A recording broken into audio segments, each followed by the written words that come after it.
Hello everyone, computer maintenance and trouble શૂટિંગના lecture number 6માં હવે આપણે યુનિટ 1ના સિલેબસમાં આગળ વધશું. તો in this lecture we will discuss motherboard form factor and CISC versus RISC processor.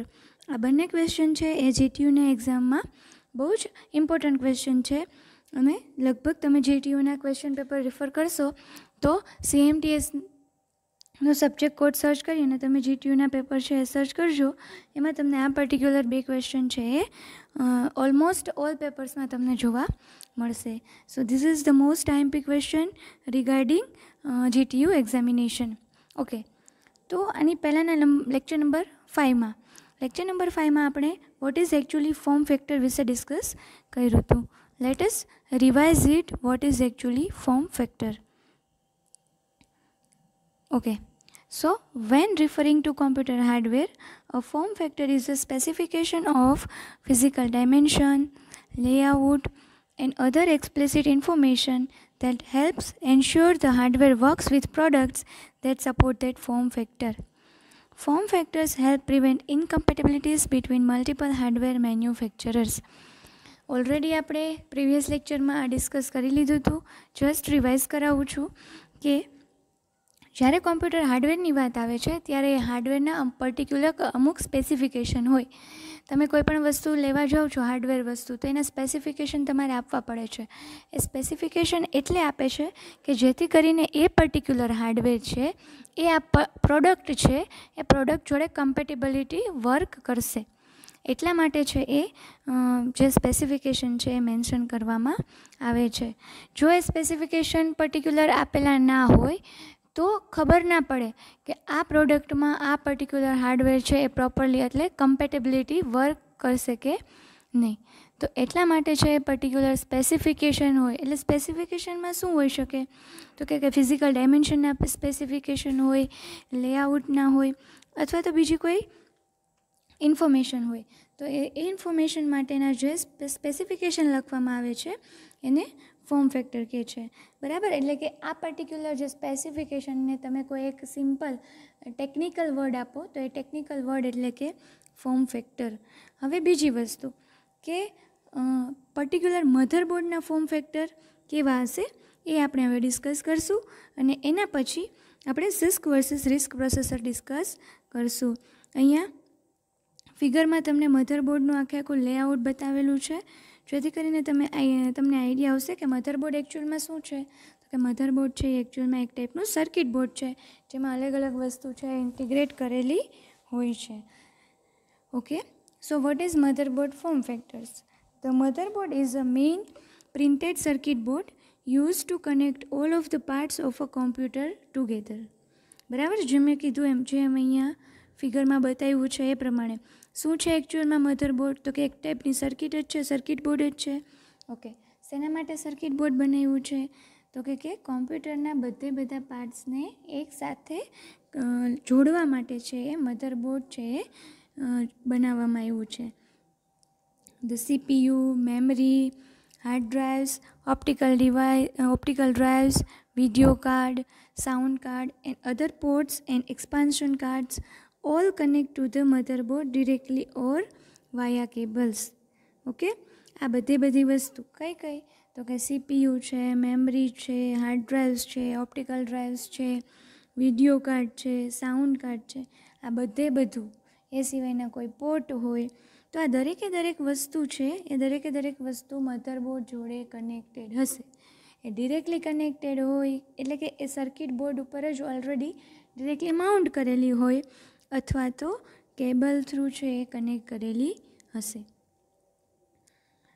Now so this is motherboard. PCI slots, આ બધા સ્લોટ છે. પછી સાઉથ બ્રિજ છે, નોર્થ બ્રિજ છે here. Okay, see this is PCI slot. This is CMOS backup battery. Peripherals એટલે કે આપણે જે એક્સ્ટ્રા કનેક્ટ કરવા માટે જેનો યુઝ કરીએ છીએ. બરાબર? અહીંયા જો પેરિફરલ્સ એટલે પાછળના જે આપણે કનેક્ટ કરીએ છીએ એક્સ્ટ્રા છે એ પેરિફરલ્સ ડિવાઇસ અહીંયાથી કનેક્ટ થાય છે.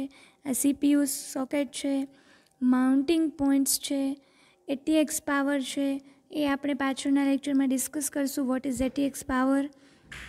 DRM સ્લોટ છે, IDE છે, north bridge, AGP slot, south bridge, આ દરેક વસ્તુ આપણે ડિટેલમાં આના પછીના આગળના લેક્ચર્સમાં ડિસ્કસ કરશું. પણ એકચ્યુઅલમાં મધરબોર્ડ આવા ટાઈપનું હોય છે. અને હવે મધરબોર્ડના ફોર્મ ફેક્ટર કેવી રીતે આપણે આઈડેન્ટિફાઈ કરી શકીએ એ જોશું. ઓકે, તો મધરબોર્ડના ફોર્મ ફેક્ટર છે એ આપણે આવી રીતે ટેબ્યુલર ફોર્મમાં જોશું કે ફોર્મ ફેક્ટરનું નામ શું છે, ઓકે, એનું ઓરિજિનેટેડ એટલે કે એને ડિસ્કવર કોણે કર્યું છે, એની સાઇઝ શું છે અને એનો પર્ટિક્યુલર યુઝ શું છે. જો ફોર્મ ફેક્ટર એટલે એક ટાઈપનું સ્પેસિફિકેશન જ થયું છે, બરાબર. તો આ દરેક વસ્તુ એ મધરબોર્ડ ફોર્મ ફેક્ટરના સ્પેસિફિકેશનમાં આવશે. તો હવે આપણે વન બાય વન ડિસ્કસ કરશું. Okay, so let us start with first one is at.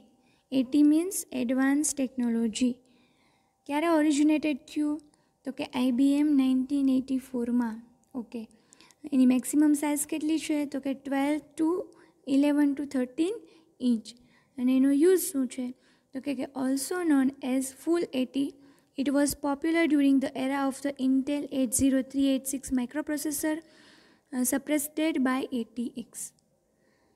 Okay, જો આ જ્યારે સબ્જેક્ટનું ઇન્ટ્રોડક્શનનો ફર્સ્ટ લેક્ચર હતો ત્યારે જ મેં કીધું હતું કે આ પર્ટિક્યુલર સબ્જેક્ટ છે એ થિયરી બેઝ છે. આમાં પર્ટિક્યુલર લોજિક ના હોય કે હું તમને આનું લોજિક આ છે આવી રીતે તમે યાદ રાખો એવી રીતે સમજાવી શકો. પણ આ એક થિયરી છે કે જે ઓલરેડી પાસ્ટમાં આ વસ્તુ થઈ ગઈ છે અને આટલા એના ડાયમેન્શન હતા. એ આપણે વસ્તુ ફેક્ટ છે એને આપણે બિલીવ કરવાનું રહે અને એ વસ્તુ આપણે યાદ રાખવી પડે. કોઈ વસ્તુ જેમ આપણે અલ્ગોરિધમ છે તો અલ્ગોરિધમમાં આપણે step by step logic wise જતા હતા કે આ સ્ટેપ પછી આ સ્ટેપ આવશે, આ સ્ટેપ પછી આ સ્ટેપ આવશે, આના પછી આ યાદ રાખવાનું. પણ આ સબ્જેક્ટ થિયરી બેઝ છે તો આમાં તમારે પર્ટિક્યુલર એ ફેક્ટ છે એ માની લેવાનું અને એને યાદ રાખવાનું રહેશે. હવે મધરબોર્ડ ફોર્મ ફેક્ટર છે તો એ ડાયમેન્શન છે, એનું સ્પેસિફિકેશન છે તો ઓલરેડી થઈ ગયું છે, એ સ્પેસિફિકેશન છે જ, બરાબર. તો એ વસ્તુ તમારે યાદ રાખવી પડશે. ઓકે, તો ફર્સ્ટ ઇઝ એટી. હવે જો યાદ રાખવાનું તમારે આ છે પણ એને સરળ રીતે કેવી રીતે યાદ રાખી શકો, બરાબર. તો પહેલાં તો છે ખાલી ફોર્મ ફેક્ટરનું તમને લિસ્ટ છે એ આવડતું હોવું જોઈએ કે ભાઈ કેટલા ટાઈપના ફોર્મ ફેક્ટર છે, એટી છે, બેબી એટી છે, બરાબર. એ બધાનું લિસ્ટ આવડતું હોવું જોઈએ. પછી એનું પર્ટિક્યુલર સ્પેસિફિકેશન છે એ વન બાય વન તમે યાદ રાખી શકો. ઓકે, નેક્સ્ટ જોઈએ બેબી એટી. ઓકે, ક્યારે ઓરિજિનેટેડ થયું? તો કે કોણે કર્યું છે? તો કે IBM 1985માં. એની મેક્સિમમ સાઇઝ કેટલી હોઈ શકે? તો કે 8.5 to 10 to 13 ઇંચ. એનો યુઝ શું હતો? તો કે IBM's 1985 successor to the 80 motherboard, functionally equivalent to the 80, it became popular due to its significantly smaller size. Functionality બધી 80 જેવી જ છે પણ એનું નામ જો બેબી એટી એટલે શું થયું? એની સાઇઝ છે એ રિડ્યુસ થઈ ગઈ. સાઇઝ રિડ્યુસ થઈ તો શું થયું? તો કે સાઇઝ રિડ્યુસ થઈ એટલે એનો જે પોપ્યુલર છે એટલે કે એનો યુઝ છે એ વધુ થયું અને વધુ પોપ્યુલર થયું. Okay, next one is ATX, advanced technology extended. Okay, originated ક્યારે? તો કે ઇન્ટેલ 1996માં. એની મેક્સિમમ સાઇઝ કેટલી છે? તો કે 12 to 9.6 inch. And what is its use? Created by Intel in 1995, as of 2007, it is the most popular form factor for commodity motherboards. Typical size is 9.6 to 12 inch, although some company extend that to 10 into 12 inch. Okay, ક્યારે popular થયું હતું? તો કે આ જે છે એ વધારે popular થયું હતું 2007માં, બરાબર. 2007 પછી આ વધારે પોપ્યુલર થયું હતું. ઓકે, નેક્સ્ટ ફોર્મ ફેક્ટર છે LPX, low profile extended. Okay, first કયું હતું? First one is AT, advance technology. Second one એમાં આગળમાં થોડુંક એડ કરો તો કે baby AT. Third one ATX અને ફોર્થ વન LPX. આવી રીતે પહેલાં બે યાદ રાખો, પછી બે એમાં વન એડ કરો, ફરીથી પાછું એમાં વન એડ કરો. આવી રીતે યાદ રાખશો તો જલ્દીથી તમને યાદ રહી જશે. Okay, LPX, low profile extended, Western Digital 1980s originate થયું અને એની મેક્સિમમ સાઇઝ કેટલી હતી? 9x11 to 13 inch. Based on a design by Western Digital, it allowed smaller cases than 80 standard by putting the expansion card slots on a riser card used in retail PCs. Okay. LPX છે એ વધારે છે એની size ઘટી ગઈ, બરાબર. એની size છે 80 જે 80ના standard હતા એના કરતાં ઓછી થઈ ગઈ. શું કામ એને ઓછી થઈ? તો કે એકચ્યુઅલમાં એને જે એક્સપાન્શન કાર્ડનો સ્લોટ હતો એ રાઇઝર કાર્ડ ઉપર જોઈન્ટ એટલે કે એના ઉપર માઉન્ટ કર્યો, જેથી કરીને મધરબોર્ડની જે સાઇઝ છે એ ઘટી ગઈ. ઓકે, નેક્સ્ટ વન જોઈએ. NLX, new low profile extended. It's originated by Intel in 1999 and its maximum size is 8 to 9 multiplied by 10 to 13.6 inch. It is a low profile design released in 1997. It is also incorporated a rise for expansion cards and never become popular. Okay, આ form factor છે, આ particular સાઇઝનું છે form factor, અથવા તો આ જે particular સ્પેસિફિકેશનવાળું form factor આવ્યું હતું એ એટલું પોપ્યુલર થયું નથી. એના પછીનું જોઈએ BTX, balanced technology extended. It is originated in 2004 by Intel and its size is 12.8 to 10.5 inch. Its use is a standard proposed by Intel as a successor of ATX in the early 2000s. According to Intel, the layout has better cooling. Okay, અને આમાં કઈ functionality છે add થઈ? તો કે ઇન્ટેલવાળાએ એવું કીધું કે આ લેઆઉટ છે બેટર કુલિંગ પ્રોવાઈડ કરે છે. સો this is BTX, balanced technology extended. Okay, next one is nano ITX, originated by VIA in 2003. Okay, Intel સિવાયના કોક તો આવ્યા જ મને ડિઝાઇન કર્યું. ઓકે, એની maximum size 4.7 multiplied by 4.7 inch and it is typically for small digital entertainment devices such as PVR, set-top boxes, media centers and car PCs and thin devices. તો આ બધા માટે પર્ટિક્યુલર નેનો ITX નો use થાય છે. હજી કહી દઉં, આ એક મધરબોર્ડના ફોર્મ ફેક્ટર એટલે કે મધરબોર્ડના જે સ્પેસિફિકેશન કેવા હતા અને એના કેટલા ટાઈપ્સ છે એ જ અહીંયા ડિટેલમાં આપેલું છે. And next one is DTX, which is originated in AMD 2007. Its maximum size is 8 multiplied by 9.6 inch.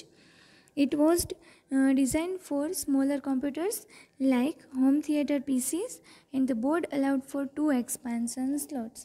Okay, આ પણ કેના માટે ડિઝાઇન કરવામાં આવ્યું? તો કે જે સ્મોલર કોમ્પ્યુટર્સ હતા એ પર્ટિક્યુલર કોમ્પ્યુટર માટે છે એ આ ફોર્મ ફેક્ટર એટલે કે આ મધરબોર્ડ છે એ ડિઝાઇન કરવામાં આવ્યું છે. સો this is the all types of motherboard form factors. Again I repeat, this is the IMP question regarding GTU examination. તમે આને સરળતાથી યાદ કેવી રીતે રાખશો? બરાબર, તો જેમ મેં કીધું એમ કે ફર્સ્ટ ઓફ ઓલ તમને પહેલાં બધા ફોર્મ ફેક્ટરના નામ આવડતા હોવા જોઈએ, પછી તમે એને જે ડિસ્ક્રિપ્શન અથવા તો એનું જે ડિટેલિંગ છે એ તમે યાદ રાખી શકો. So what is the name of form factors? First is AT, second is baby AT, third one is ATX, fourth one is LPX, fifth one is NLX, sixth one is BTX, seventh one is nano ITX and eighth one is DTX. So this is the all types of form factors. મધરબોર્ડનું specification કે જેથી કરીને એવા particular પ્રોડક્ટવાળાને એ idea આવે કે આ hardware છે અથવા તો આ મધરબોર્ડ છે એ આ સિસ્ટમ જોડે કમ્પેટેબલી મેચ થઈ શકશે. તો જે એ કમ્પેટેબલી મેચ કરી શકે એમ છે તો એને આપણે કહીશું જે મધરબોર્ડના ફોર્મ ફેક્ટર. તો પછી જેમ જેમ એની ડિઝાઇન અથવા તો એના લેઆઉટમાં ચેન્જ થતા ગયા, એના સ્પેસિફિકેશનમાં ચેન્જ આવતા ગયા, એ મુજબ એ ફોર્મ ફેક્ટરના પર્ટિક્યુલર નેમિંગ પછી એને કોણે ડિઝાઇન કર્યું હતું, એની સાઇઝ કેટલી હતી, અને એ પર્ટિક્યુલર શું કામ એને કયા યુઝ માટે આ પર્ટિક્યુલર લેઆઉટ છે એ ડિઝાઇન કર્યું હતું, એ બધું છે એ મેન્શન અહીંયા કર્યું છે. સો this is all about motherboard form factor. Okay, હવે આપણે ડિસ્કસ કરશું CISC versus RISC processor. Okay, આ પ્રોસેસરના બે ટાઈપ છે. તો CISC પ્રોસેસર એટલે શું, RISC પ્રોસેસર એટલે શું, એ બેમાં કયા ટાઈપની ફંક્શનાલિટી એટલે કે એના કયા ફીચર્સ છે, અને લાસ્ટમાં એ બે વચ્ચેનો ડિફરન્સ જોશું. સો let us start with CISC એટલે કે complex instruction set computing. Okay, જો એના નામમાં શું છે તો કે એમાં શું હશે, કોમ્પ્લેક્સ ઇન્સ્ટ્રક્શન હશે, કોમ્પ્લેક્સ ઇન્સ્ટ્રક્શનનો સેટ હશે, કોમ્પ્યુટિંગ એટલે કે કોમ્પ્યુટેશન માટે. Most pieces use CPU based on this architecture. લગભગ મોટાભાગના જે સિસ્ટમ છે, આપણા પર્સનલ કોમ્પ્યુટર કહો છો, એમાં CPU છે એ આ આર્કિટેક્ચરનો યુઝ કરે છે, એટલે કે કોમ્પ્લેક્સ ઇન્સ્ટ્રક્શન સેટ કોમ્પ્યુટિંગનો પ્રોસેસરનો યુઝ કરે, મતલબ કે આ ટાઈપના પ્રોસેસરનો યુઝ કરે છે. For instance, Intel and AMD CPU are based on CISC architectures. Typically, CISC chips have a large amount of different and complex instruction. જો મેં કીધું તો એમ નામ જ એનું શું છે, કોમ્પ્લેક્સ ઇન્સ્ટ્રક્શન. તો એટલા માટે લાર્જ અમાઉન્ટમાં શું હશે, અલગ અલગ અને કોમ્પ્લેક્સ ઇન્સ્ટ્રક્શન હશે આ ટાઈપના પ્રોસેસરમાં. The philosophy behind it is that hardware is always faster than software. Therefore, one should make a powerful instruction set which provides programmers with assembly instruction to do a lot with short program. Okay, આ ટાઈપનું processor છે, તો આ ટાઈપના પ્રોસેસરને design કરવા પાછળનો એમ શું છે, તો કે એ આ ડિઝાઇન કરવા પાછળનો એમ એ છે કે જે હાર્ડવેર છે એ સોફ્ટવેર કરતાં બટ ઓબ્વિયસ છે ઓલવેઝ પાવરફુલ હોવાનું. ઓકે, તો પાવરફુલ હશે તો એના માટે શું કર્યું તો કે એક પાવરફુલ ઇન્સ્ટ્રક્શન સેટ ક્રિએટ કર્યો કે જેથી કરીને એ પ્રોગ્રામર છે એ શોર્ટ પ્રોગ્રામ જોડે ઘણું બધું છે એ કરી શકે. Okay, so this is complex instruction set computing, જેવું એનું નામ છે કે આ ટાઈપના પ્રોસેસરમાં ઘણા બધા છે એ કોમ્પ્લેક્સ અને અલગ અલગ ટાઈપની ઇન્સ્ટ્રક્શન હશે. Okay, so next one is RISC, RISC reduce instruction set computing.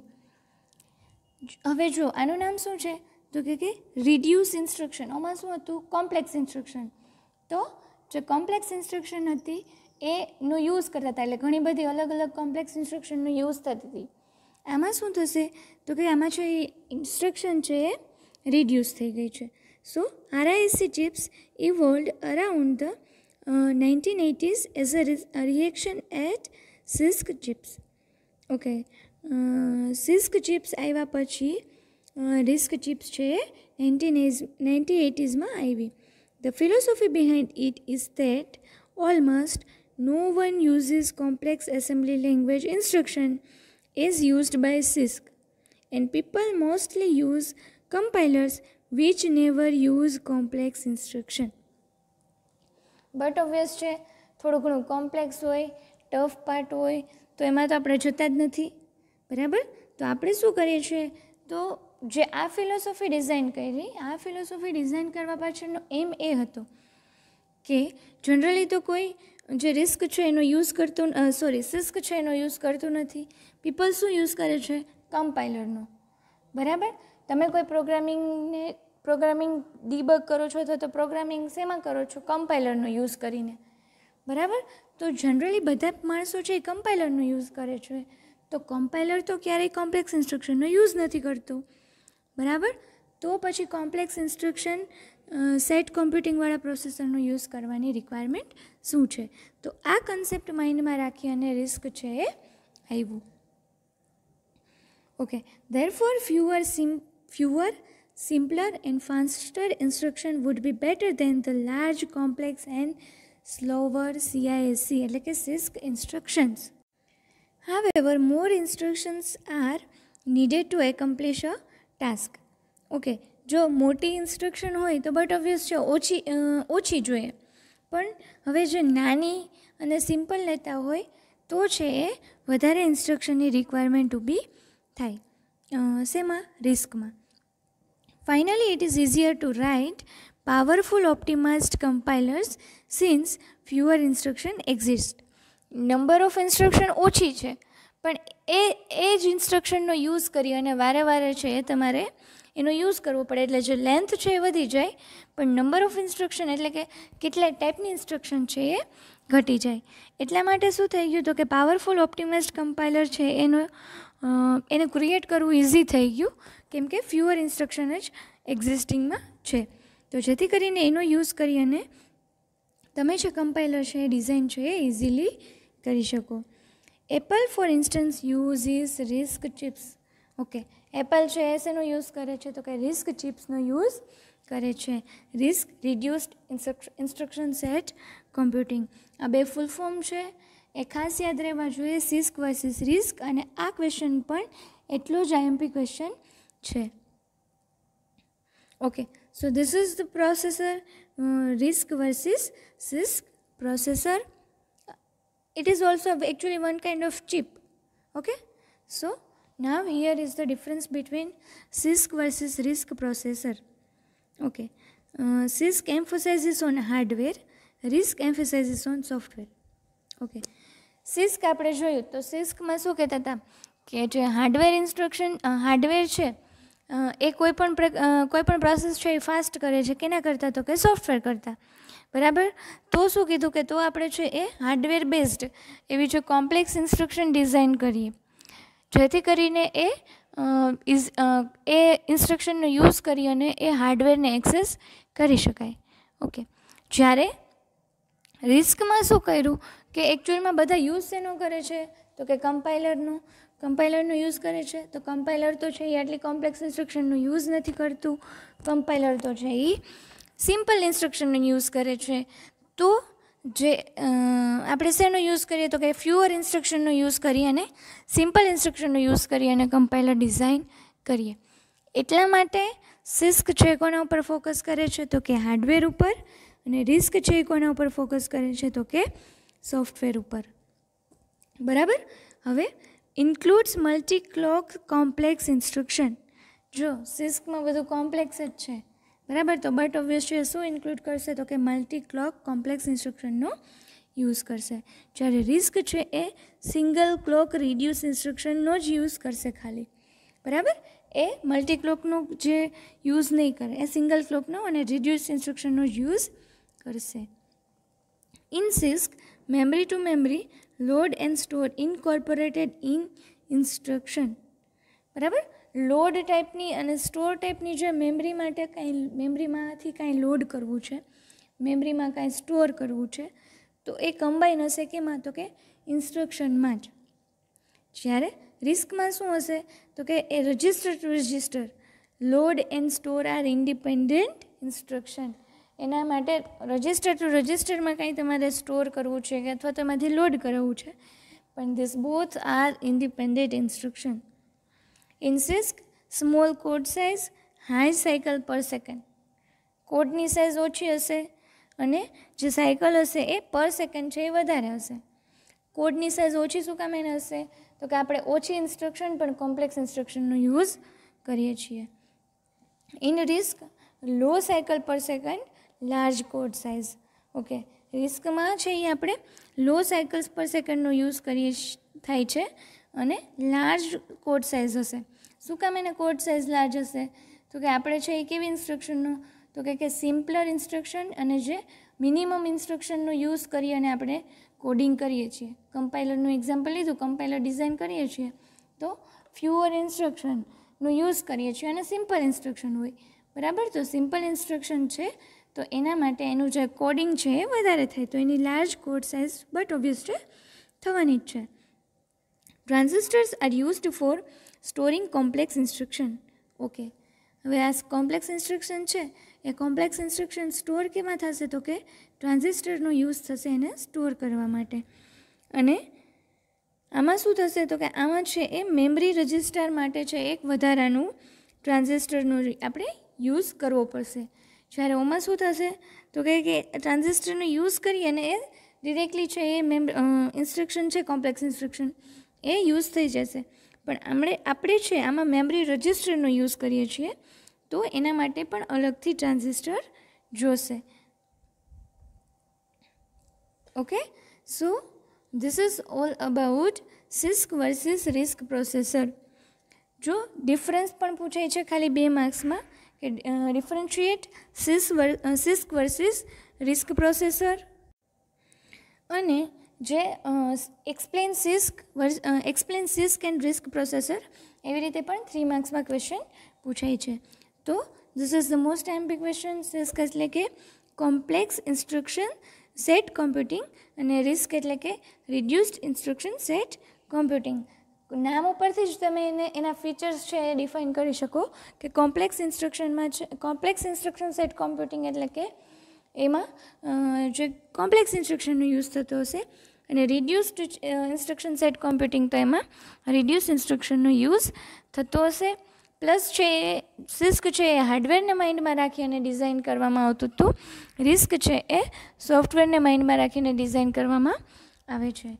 તો આજના લેક્ચરમાં આપણે શું ડિસ્કસ કર્યું તો કે આજના લેક્ચરમાં આપણે 2 મેઇન ટોપિક ડિસ્કસ કર્યા, મધરબોર્ડના ફોર્મ ફેક્ટર વિશે અને CISC વર્સિસ RISC પ્રોસેસર વિશે. મધરબોર્ડ ફોર્મ ફેક્ટર પણ IMP ક્વેશ્ચન છે, as well as CISC versus RISC processor પણ IMP છે. આપણે મધરબોર્ડના ફોર્મ ફેક્ટરમાં જે ખાલી form factor define form factor એવો પણ 2 માર્ક્સનો ક્વેશ્ચન પૂછાય છે, જસ્ટ ડિફાઇન ફોર્મ ફેક્ટર્સ. તો આપણે જે આગળના લેક્ચરમાં પણ ડિસ્કસ કર્યું હતું અને આજના લેક્ચરમાં મેં રિવાઇઝ પણ કરાવ્યું કે ફોર્મ ફેક્ટર શું છે, અને પ્લસ આપણે મધરબોર્ડના ફોર્મ ફેક્ટર પણ જોયા. સો this is all about today's lecture. હવે આના પછીના લેક્ચરમાં આપણે શું ડિસ્કસ કરશું એનું ખાલી આપણે ઓવરવ્યૂ જોઈ લઈએ, તો તમે બધા એના માટે પ્રિપેર રહ્યો. સો આના પછીના લેક્ચરમાં આપણે ડિસ્કસ કરશું central processing unit and expansion buses.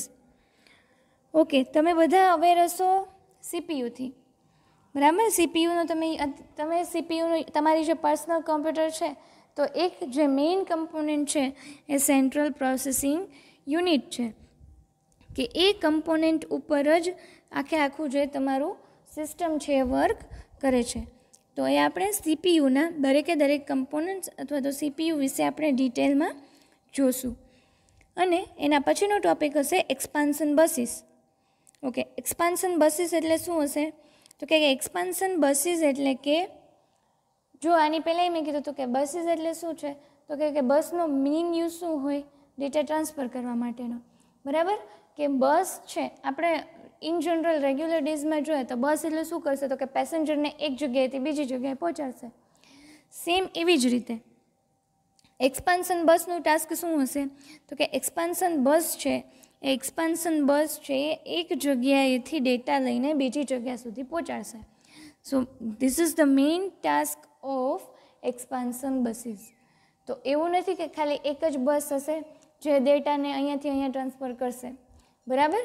જેમ આપણે ઘણા બધા લોકેશનમાં છે એ પેસેન્જરને એક બસ છે એ બધે નથી પહોંચતી, ઘણી બધી બસીસ છે એનો યુઝ થાય છે કે એક લોકેશનથી બીજા લોકેશન સુધી પહોંચાડવા માટે. સેમ એવી જ રીતે આપણી સિસ્ટમમાં પણ ઘણી બધી બસીસ હશે, એ ઘણી બધી બસીસનો યુઝ કરી અને છે એ ડેટા છે એ ટ્રાન્સફર થશે. તો આના પછીના લેક્ચરમાં આપણે શું ડિસ્કસ કરશું તો કે એકચ્યુઅલમાં સેન્ટ્રલ પ્રોસેસિંગ યુનિટ CPU શું છે અને એક્સપાન્શન બસીસ કેટલા ટાઈપની એક્સપાન્શન બસીસ છે, એક્સપાન્શન બસીસના ફીચર શું હોવા જોઈએ, પછી તો કે કેવી રીતે ઇન્સ્ટોલ કરેલી હોય, એની સ્પીડ કેટલી છે, એની વેઇટ કેટલી છે, કેવા ટાઈપની બસ છે, એ કયા પર્ટિક્યુલર યુઝ માટે વપરાય છે. આ દરેક વસ્તુ આપણે છે આના પછીના લેક્ચરમાં જોશું. અને જેટલા બી ટાઈપની બસીસ છે એ દરેક બસીસ છે આપણે ડિટેલમાં જોવાની થશે. તો આના પછીના લેક્ચરમાં આપણે ડિસ્કસ કરશું CPU એટલે કે સેન્ટ્રલ પ્રોસેસિંગ યુનિટ શું છે, CPUનું વર્કિંગ શું છે, બરાબર. અને એ વર્કિંગ છે તો એમાં કેટલા, એની સ્પીડ કેટલી છે, નંબર ઓફ ટ્રાન્ઝિસ્ટર કેટલા યુઝ થાય છે, પછી સીપીયુમાં રજિસ્ટર શું છે, એક્સટર્નલ ડેટા બસ શું છે, એડ્રેસ ડેટા બસ શું છે, ઇન્ટરનલ કેશ શું છે, એ બધા આ 6 કમ્પોનેન્ટ્સ છે.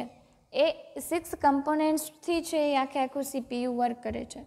તો આખા 6 કમ્પોનેન્ટ્સ છે એ આપણે જોશું. પછી એક્સપાન્શન બસીસ શું છે અને એક્સપાન્શન બસીસના ટાઈપ કેટલા છે, બરાબર. અને આ દરેક ટાઈપ વિશે આપણે છે એ ડિસ્કસ કરશું, બરાબર. તો આટલા પોઈન્ટ્સ છે આપણે નેક્સ્ટ લેક્ચરમાં ડિસ્કસ કરશું. Thank you.